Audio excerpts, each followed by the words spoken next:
السلام علیکم ورحمۃ اللہ تعالی وبرکاتہ۔ الحمد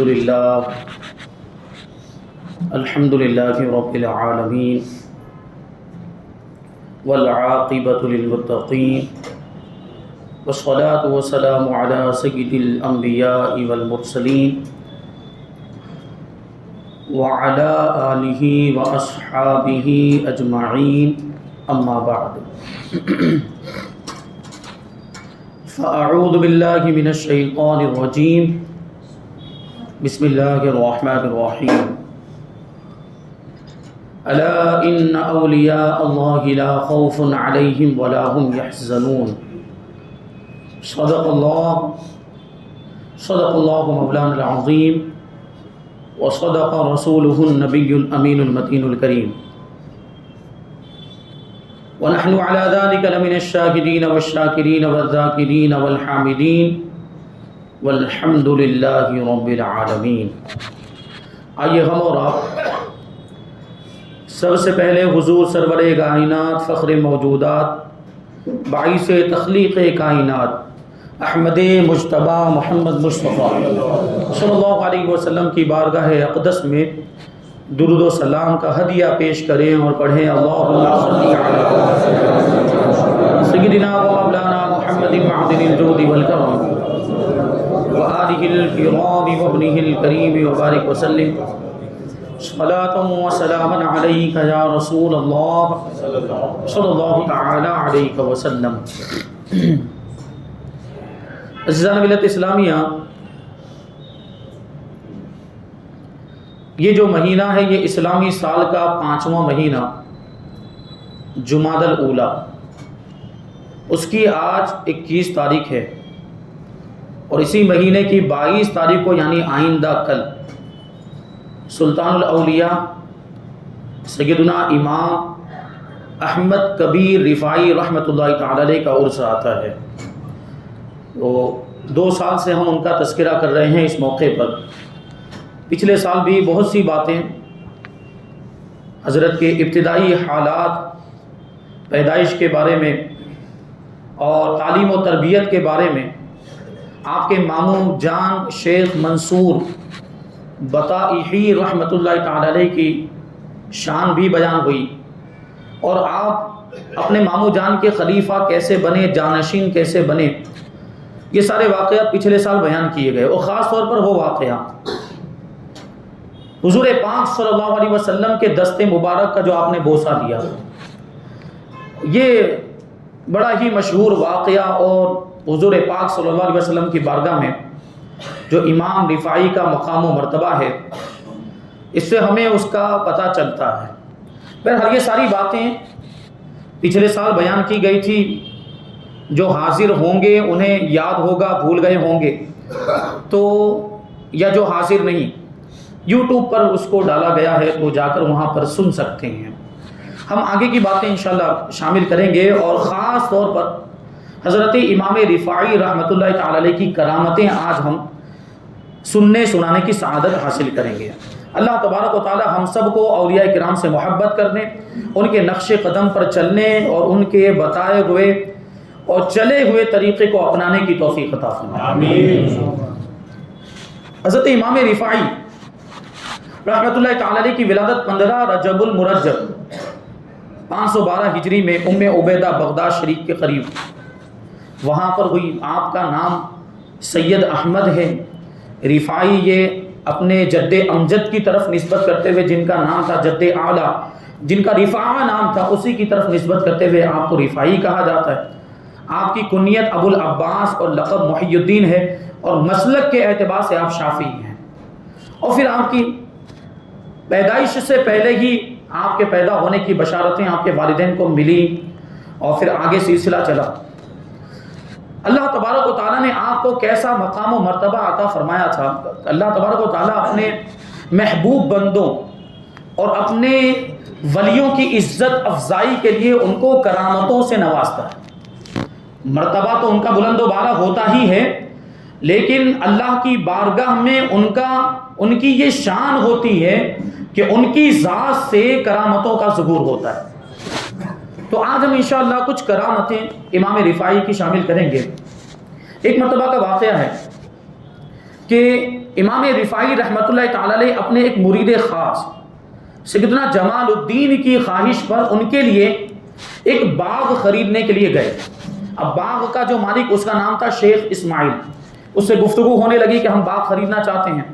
تو شیخ اسماعیل بھی جانتا تھا کہ یہ جو بزرگ باغ خریدنے کے لیے آئے ہیں یہ اللہ کے ولی ہیں اور ان کا مقام و مرتبہ بہت بلند و بالا۔ اللہ کے ولیوں کی شان یہ ہوتی ہے کہ ان کی زبان سے جو نکل جائے پھر اللہ تبارک و تعالیٰ ویسا ہی کر دیا کرتا ہے۔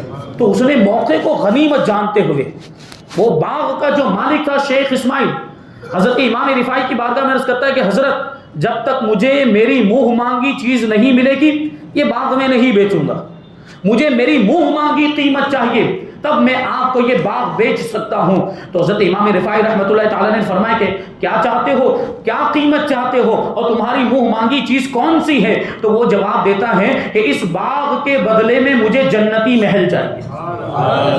وہ جانتے ہیں، ان کا عقیدہ بھی تھا کہ یہ اللہ کے ولی عطا فرما بھی سکتے ہیں، ان کو اللہ تعالیٰ نے وہ طاقت و قوت عطا فرمائی، مجھے تو جنتی محل چاہیے۔ تو امام رفاعی نے پہلے تو عاجزی اور انکساری کے طور پر فرمایا میں کون ہوتا ہوں کہ مجھ سے تم جنتی محل مانگ رہے ہو؟ دنیا کی کوئی چیز چاہو تو مانگ لو، اس کے بارے میں غور و فکر کیا جائے گا، درہم مانگ لو، دراہیم مانگ لو، اشرفیاں مانگ لو، روپیہ پیسہ یا کوئی اور سامان مانگ لو تمہیں دے دیا جائے۔ لیکن وہ جو باغ کا مالک تھا شیخ اسماعیل جواب دیتا ہے مجھے تو جنتی محل ہی چاہیے، مجھے دنیا کی کوئی چیز نہیں چاہیے۔ اب امام رفاعی نے جب دیکھا کہ بہت زیادہ ضد کر رہا ہے، بہت زیادہ اصرار کر رہا ہے، امام رفاعی نے اپنے سر کو جھکا دیا اور تھوڑی دیر کے اندر ہی آپ کے چہرے کی رنگت تبدیل ہو کر پیلی پڑ گئی۔ تھوڑی دیر کے بعد امام رفاعی نے اپنے سر کو اٹھایا، مراقبے سے اپنے سر کو اٹھایا تو وہ جو پیلاہٹ چہرے کی تھی وہ سرخی میں تبدیل ہو گئی اور ارشاد فرمایا کہ تو نے جو مانگا تھا اس کے بدلے میں یہ باغ ہم نے خرید لیا، یعنی جنتی محل کے بدلے میں یہ باغ ہم نے خرید لیا کہ دنیا میں ہمیں تو یہ باغ دے دے تو جنت میں تجھے جنت کا محل مل جائے گا۔ لیکن دیکھیں وہ شیخ اسماعیل اس کی بھی بات کچھ الگ ہی تھی، عجیب قسم کا چاہنے والا تھا۔ وہ دیکھیے اللہ کے ولیوں کی شان کیسے ظاہر ہوتی ہے۔ تو وہ حضرت کی بارگاہ میں عرض کرنے لگا کہ حضرت جب کوئی چیز خریدی جاتی دنیا داری کے اعتبار سے تو اس کا باقاعدہ ایگریمنٹ بنتا ہے اور اس کا نقشہ بھی تیار کیا جاتا ہے کہ اس کی حدود اربع یہ اتنا لمبا چوڑا ہوگا، ادھر یہ تو ادھر یہ، اس طرف یہ، اس جانب یہ سب معاملات اس میں ایگریمنٹ میں لکھے ہوئے ہوتے ہیں۔ تو حضرت آپ کا ہمارا یہ سودا ہو تو گیا ہے لیکن آپ نے جو بھی یہ بات کہی ہے کہ جنتی محل کے بدلے میں آپ نے اس باغ کو خریدا ہے تو یہ مجھے آپ تحریر میں لکھ کر دے دیجئے، یہ مجھے کاغذ پر لکھ کر دے دیجئے۔ تو امام رفاعی نے ایک کاغذ منگوایا اور اس کاغذ پر پہلے بسم اللہ الرحمن الرحیم لکھا اور اس کے بعد یہ عبارت لکھی۔ کیا لکھا ہوا تھا؟ اس میں لکھا ہوا تھا کہ یہ وہ محل ہے جس کو اس اسماعیل ابن عبد المنعم نے فقیر حقیر بندے احمد ابن ابو الحسن رفاعی سے خریدا ہے۔ جنتی محل کے بارے میں لکھتے ہیں کہ اس جنتی محل کو اسماعیل ابن عبد المنعم نے حقیر فقیر بندے احمد ابن ابو الحسن رفاعی سے خریدا ہے جس کے ضامن حضرت مولا علی کرم اللہ وجہہ الکریم ہے اور اس کی حدود اربعہ اس طرح ہے کہ اس کی ایک طرف جنت عدن ہے، دوسری طرف جنت مأوا ہے اور تیسری جانب جنت خلد ہے اور چوتھی طرف جنت فردوس ہے اور وہاں کی سب حوریں، وہاں کے غلمان، وہاں کی قالین اور وہاں کا ساز و سامان، وہاں کی نہریں اور وہاں کے سارے درخت بھی اور ساری نعمتیں اس سودے میں شامل ہیں اور وہ سب اس میں داخل ہیں۔ اور پھر کیا فرماتے ہیں کہ یہ محل اسماعیل کے دنیاوی باغ کے بدلے میں خریدا گیا ہے اور اللہ تبارک و تعالیٰ اس بات کا شاہد و کفیل ہے۔ یہ تحریر لکھ کر اب انہوں نے امام رفاعی نے شیخ اسماعیل کو دے دی، حوالے کر۔ اب شیخ اسماعیل وہ کاغذ لے کر اپنے بچوں کے پاس آئے اور بچوں کو کہا کہ اپنا جو باغ تھا وہ میں نے بیچ دیا ہے۔ تو بچے کہنے لگے ابا جان آپ نے کیوں بیچا؟ اس باغ کی تو ہم کو ضرورت تھی، آپ دنیا سے چلے جاتے ہمیں بعد میں کام آتا وہ تو باغ آپ نے کیوں بیچ دیا؟ تو شیخ اسماعیل نے پورا واقعہ بیان کیا جنتی محل کا کہ تم سمجھ رہے تو میں نے ویسے ہی دنیاوی مال و دولت کے بدلے میں بیچا، نہیں، میں نے اپنے باغ کو جنتی محل کے بدلے میں بیچا ہے۔ تو اس کے بچے کہنے لگے کہ ہم اس وقت تک راضی نہیں ہوں گے جب تک کہ ہمیں بھی اس باغ میں شریک نہ کیا جائے۔ یہ دیکھیں یہ ایمان والی لالچ یہ ہونی چاہیے، جنت کی لالچ، آخرت کی نعمتوں کی لالچ یہ ہونی چاہیے۔ دنیا کی دولت کی لالچ یا دنیا کے مال کی لالچ یہ بری ہوتی ہے، آخرت کی نعمتوں کی لالچ، جنت کی لالچ، جنت کی نعمت یہ اچھی ہوا کرتی. تو بچوں نے کہا کہ جب تک آپ ہمیں اس باغ میں شریک نہیں کرتے ہم اس سودے پر راضی نہیں ہوں گے. تو اس نے کہا کہ وہ ہم سب کا ہی تو باغ ہے، ہم سب اس میں شریک ہیں. بہرحال وہ جو باغ تھا وہ امام رفاعی کے مرید خاص سیدنا جمال الدین کو حوالے کر دیا گیا. اور کچھ عرصے کے بعد شیخ اسماعیل کا انتقال ہو گیا. شیخ اسماعیل نے اپنے انتقال سے پہلے اپنے بچوں کو وصیت کی تھی کہ جب میرا انتقال ہو جائے تو یہ کاغذ، یہ پرچی جس پر وہ جنتی محل کا ایگریمنٹ لکھا ہوا ہے، یہ پرچی جب میرا انتقال ہو جائے تو میرے کفن کے اندر رکھ دینا. چنانچہ جب ان کا انتقال ہوا تو بچوں نے ان کی وصیت کے مطابق وہ جو پرچی جو امام رفاعی نے لکھ کر دی تھی اس پرچی کو شیخ اسماعیل کے کفن میں رکھ دیا. اب دفن کر دیا، معاملات ہو گئے. دوسرے دن صبح کے وقت بچے جب اپنے باپ کی قبر پر پہنچے تو اس کی قبر پر لکھا ہوا پایا. کیا لکھا ہوا تھا؟ وہاں لکھا ہوا تھا قد وجدنا ما وعدنا ربنا حقا، کہ ہم کو تو وہ مل گیا، ہم نے وہ پا لیا جو سچا وعدہ ہمارے رب نے ہم سے کیا تھا. دنیا سے رخصت ہوئے تو جنت کا جنتی محل لکھ کر دیا تھا امام رفاعی نے. مطلب کیا کہ وہ جنتی محل ان کو مل گیا. تو یہ شان ہے اللہ والے، دنیا میں رہتے ہوئے دنیا والوں کو جنت کی بشارتیں تو دیتے ہی ہیں، جنت کے محل بھی عطا فرماتے ہیں اور جنت کی نعمتیں بھی عطا فرما دیا کرتے ہیں. یہ شان ہے. حضرت امام رفاعی رحمۃ اللہ تعالی علیہ کی عادت مبارکہ تھی کہ آپ بیٹھ کر بیان کرتے تھے. لیکن جیسے غوث پاک کی کرامت بالکل آپ کی بھی کرامت کہ آپ کی آواز کو جس طریقے سے قریب والے سنا کرتے تھے دور والے بھی آسانی کے ساتھ اسی طرح آپ کی آواز کو سن لیا کرتے تھے. بلکہ یہاں تک بیان کیا گیا، روایتوں میں آیا کہ آس پاس کی بستی والے اور آس پاس کے گاؤں دیہات والے اپنی چھتوں پر بیٹھ کر امام رفاعی کو بیان کو سن لیا کرتے تھے اور ایک ایک لفظ صاف صاف طور پر ان کو سنائی دیتا تھا. یہ امام رفاعی کی کرامت. اور سنیں آگے، جب کوئی بہرا آپ کی مجلس میں آتا تھا، جب کوئی بہرا جس کو سنائی نہیں دیتا، وہ کان کی جو سننے کی طاقت اور قوت وہ ختم ہو چکی ہوتی. اگر کوئی ایسا شخص کوئی بہرا بھی امام رفاعی کی بارگاہ میں آتا تھا تو امام رفاعی کی گفتگو سننے کے لیے اللہ تبارک و تعالیٰ اس کے کانوں کو کھول دیا کرتا تھا. وہ بھی آپ کی گفتگو کو سن لیا کرتا تھا. اور جب مشائخ طریقت آپ کی بارگاہ میں آتے تھے تو دوران بیان اپنے دامن کو پھیلائے رکھتے تھے. اور جب بیان مکمل ہو جاتا امام رفاعی جب بیان سے فارغ ہوتے تو وہ دامن کو سمیٹ کر اپنے سینے سے لگا دیا کرتے، گویا کہ کوئی چیز اس میں ڈال دی گئی ہو، پھر اس چیز کو انہوں نے لے لیا ہو. اس انداز میں وہ دامن کو سمیٹ لیتے اور اپنے سینے سے لگا لیتے. اور جب واپس جاتے تھے تو وہ مشائخ طریقت اپنے مریدوں کے سامنے ہر وہ بات بیان کر دیا کرتے تھے جو وہ امام رفاعی سے سن کر آئے. یہ شان ہے امام رفاعی کی. اور دیکھیں اللہ والے ان کے انداز نرالے ہوتے ہیں اور ان کی ادائیں بڑی ہی تعجب خیز ہوا کرتی ہیں. ایک مرتبہ امام رفاعی کی بارگاہ میں ایک شخص تعویذ لینے کے لیے آیا. اور کبھی کبھی ایسا ہوتا تھا کہ تعویذ لکھنے کے لیے قلم اور سیاہی کاغذ وغیرہ نہیں ہوتا تھا. تو امام رفاعی کا طریقہ یہ تھا کہ کوئی بھی درخت کا پتا لیتے اور اس پر بغیر سیاہی کے انگلی سے ہی ایسے تعویذ لکھ کر دے دیتے. ابھی آپ انگلی سے لکھیں گے تو یہاں کچھ لکھا ہوا نظر آئے گا؟ نہیں نظر آئے گا. تو بہرحال وہ شخص آیا اور اس نے تعویذ مانگا. حضرت مجھے تعویذ دیجیے. تو سیاہی نہیں تھی، روشنائی نہیں تھی، کاغذ بھی نہیں، قلم بھی نہیں تھا. امام رفاعی نے درخت کا ایک پتا لیا اور اپنی انگلی سے بغیر سیاہی کے تعویذ لکھ کر وہ پتا اس آدمی کو دے دیا. اب وہ آدمی پتا لے کر چلا گیا. لیکن دیکھیں یقین کی بات ہوتی ہے. ہم بھی آپ بھی بزرگان دین مشائخ طریقت اور پیروں کے پاس تعویذ لینے کے لیے جاتے ہیں تو جب تعویذ لیں تو ویسا یقین بھی ہونا چاہیے اور ویسی عقیدت بھی ہونی چاہیے.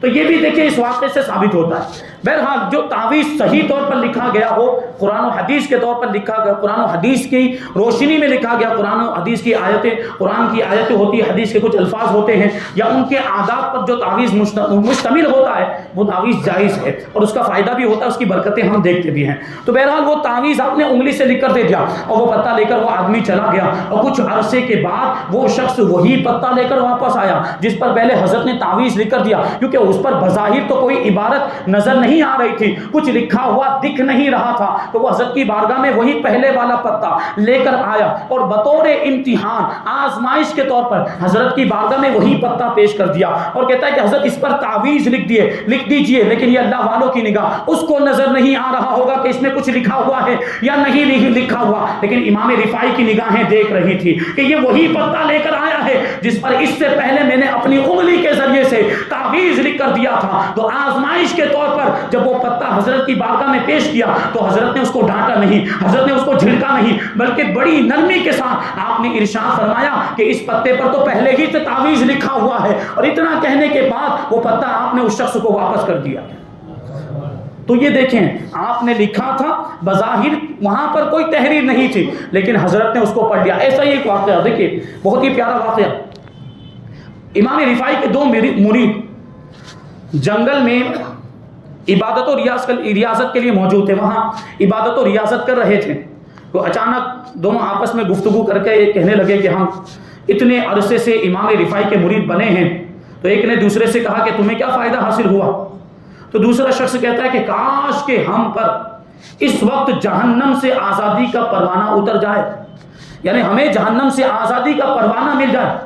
اس نے اتنا سوچا تھا کہ آسمان سے ایک سفید کاغذ گرا، کوڑا کاغذ، اس میں بھی کچھ لکھا ہوا نہیں تھا، وہ سفید کاغذ گرا۔ ان لوگوں نے وہ کاغذ کو اٹھا دیا، ابھی تعجب کہ یہ کاغذ کہاں سے آیا اور اس کی کیا حکمت ہے، اس میں کیا راز ہے، وہ سوچنے لگے۔ بہرحال ان لوگوں نے یہ کیا کہ وہ کاغذ لے کر اپنے پیر و مرشد کے پاس پہنچے، یعنی امام رفاعی کی بارگاہ میں حاضر ہوئے اور امام رفاعی کے ہاتھ میں وہ کاغذ دے دیا، لیکن پورا واقعہ بیان نہیں کیا کہ کیا کیا ہوا جنگل کے اندر، ان لوگوں نے کیا سوچا تھا اور کیا سوچنے پر، کیا خیال کرنے پر، کیا تمنا کرنے پر یہ کاغذ آسمان سے گرا ہے۔ بہرحال وہ کاغذ امام رفاعی نے جیسے ہی دیکھا تو رونے لگ گئے، آنکھوں سے آنسو جاری ہو گئے اور آپ سجدے میں گر گئے۔ تھوڑی دیر تک سجدے میں رہے، پھر سجدے سے سر اٹھا کر کہنے لگے کہ پروردگار کا شکر ہے، اللہ تبارک و تعالیٰ کا شکر و احسان ہے کہ اس نے مجھے دنیا ہی میں اپنے مریدوں کے لیے جہنم کی آزادی کا پروانہ عطا فرما دیا۔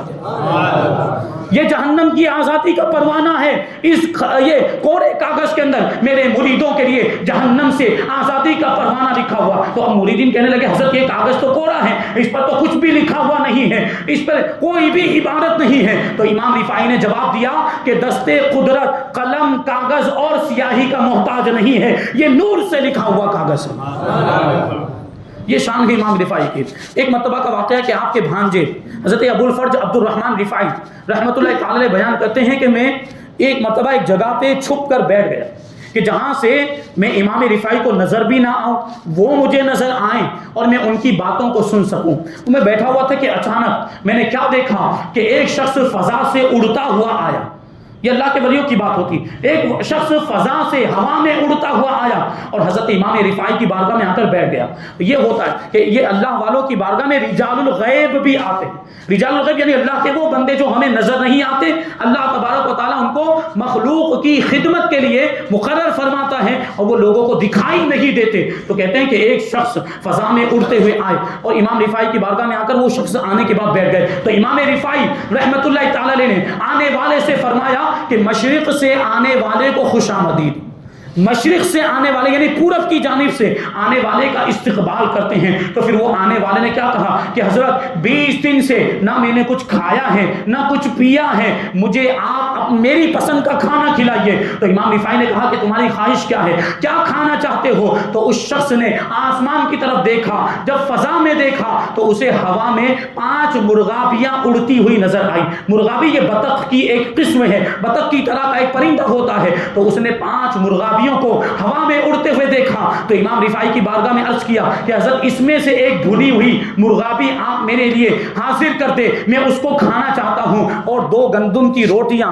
اور ایک ٹھنڈے پانی کا جگ بھی مجھے مہیا کر دیا جائے۔ تو امام رفاعی رحمۃ اللہ تعالی نے جب اس کی بات کو سنا تو فوراً فضا میں اڑنے والی وہ مرغابیوں کی طرف توجہ فرمائی اور ارشاد فرمایا کہ فوراً اس شخص کی خواہش کو پورا کرو۔ ابھی آپ کا کلام، آپ کی گفتگو مکمل بھی نہیں ہوئی تھی کہ ان مرغابیوں میں سے ایک مرغابی بھنی ہوئی حضرت کی خدمت میں حاضر ہو گئی، اور پھر امام رفاعی نے اپنے پہلو میں پڑے ہوئے دو پتھروں کو اٹھایا اور دو پتھروں کو اٹھانے کے بعد اس آنے والے شخص کے سامنے رکھ دیا تو حیرت انگیز طریقے پر وہ دونوں پتھر چھنے ہوئے آٹے کی عمدہ روٹیوں میں تبدیل ہو گئے.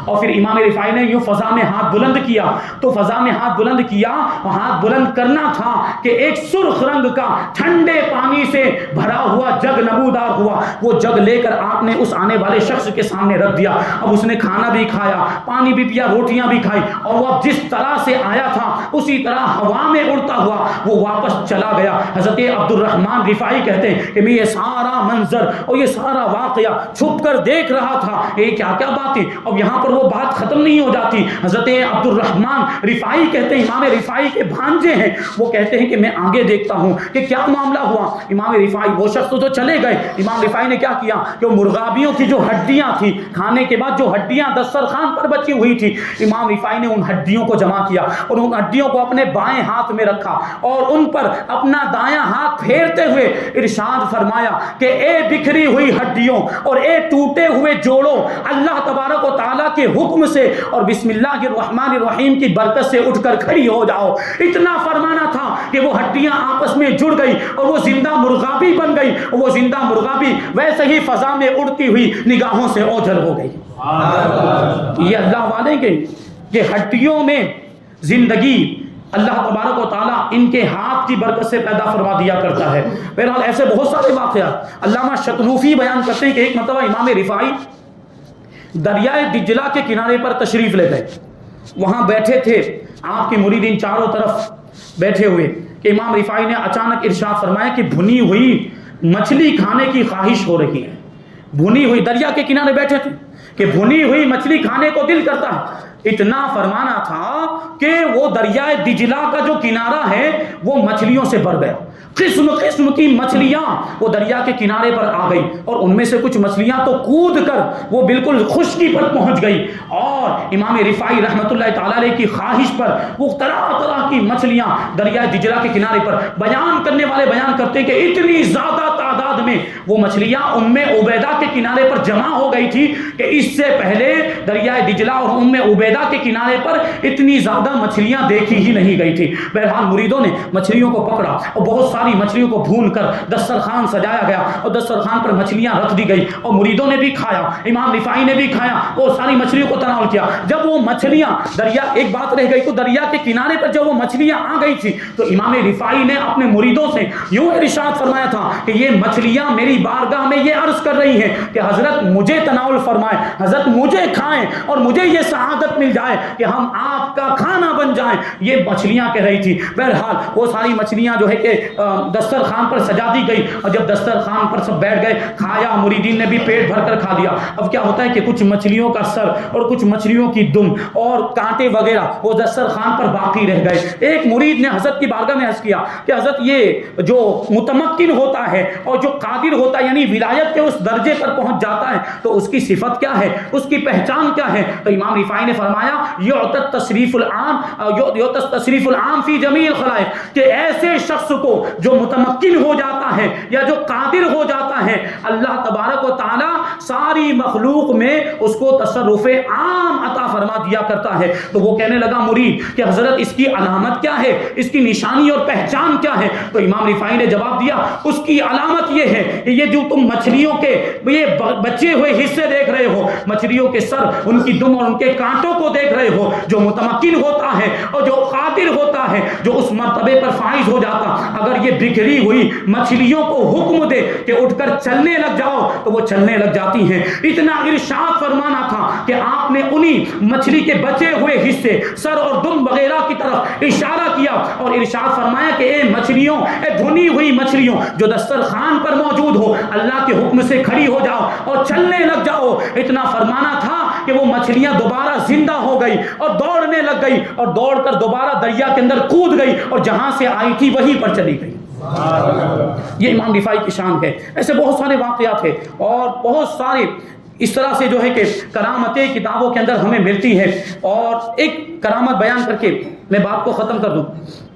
درود پاک پڑھ لیجیے. اللہم صلی علی سیدنا و مولانا محمد معدن الجود والکرم وآلہ الکرام وابنہ الکریم وبارک وسلم صلاۃ و سلام علیک یا رسول اللہ صلی اللہ تعالی علیہ وسلم۔ تو امام رفاعی کی مشہور کرامتوں میں سے ایک کرامت وہ ہے کہ جو آپ نے حضور پاک صلی اللہ علیہ وسلم کے دستے مبارک کا بوسہ لیا۔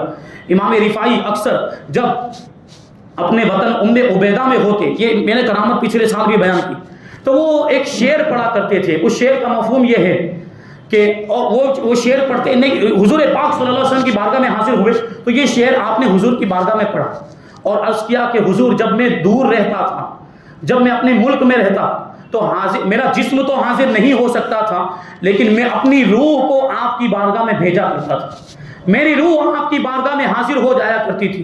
لیکن اب اللہ تبارک و تعالیٰ نے مجھے موقع عطا فرمایا کہ میرا جسم بھی آپ کی بارگاہ میں حاضر، یعنی روح بھی حاضر ہیں اور جسم بھی حاضر ہے۔ یا رسول اللہ آپ اپنا دست مبارک بڑھائیں تاکہ میں ان کا بوسہ لے کر شرف یاب ہو جاؤں۔ یہ عرض کرنا تھا کہ حضور پاک صلی اللہ علیہ وسلم کی قبر مبارک سے، روضہ مبارک سے حضور پاک صلی اللہ علیہ وسلم کا دست مبارک نکلا اور امام رفاعی نے حضور پاک صلی اللہ علیہ وسلم کے دست مبارک کا بوسہ لیا۔ وہاں پر ہزاروں کی تعداد میں لوگ موجود تھے، سب نے حضرت امام رفاعی کی برکت سے حضور پاک صلی اللہ علیہ وسلم کے دست مبارک کا دیدار کیا۔ یہ شان ہے۔ 22 جمادی الاولیٰ ہجری 578 جمعرات کے دن ظہر کے وقت امام رفاعی کا وصال ہوا، اس دنیا سے رخصت ہوئے۔ آپ کا مزار مبارک ام عبیدہ جو بغداد کے قریب عراق کے اندر موجود ہے۔ اللہ تبارک و تعالیٰ کی بارگاہ میں دعا ہے کہ ہم سب کو جو کچھ بھی بیان ہوا اس پر عمل کرنے کی توفیق عطا فرمائے، اور اولیاء کرام سے محبت کرنے، ان کے دامن سے وابستہ رہنے اور ان کے نقش قدم پر ہم سب کو چلنے کی توفیق عطا فرمائے۔ وما علینا الا البلاغ۔ السلام علیکم۔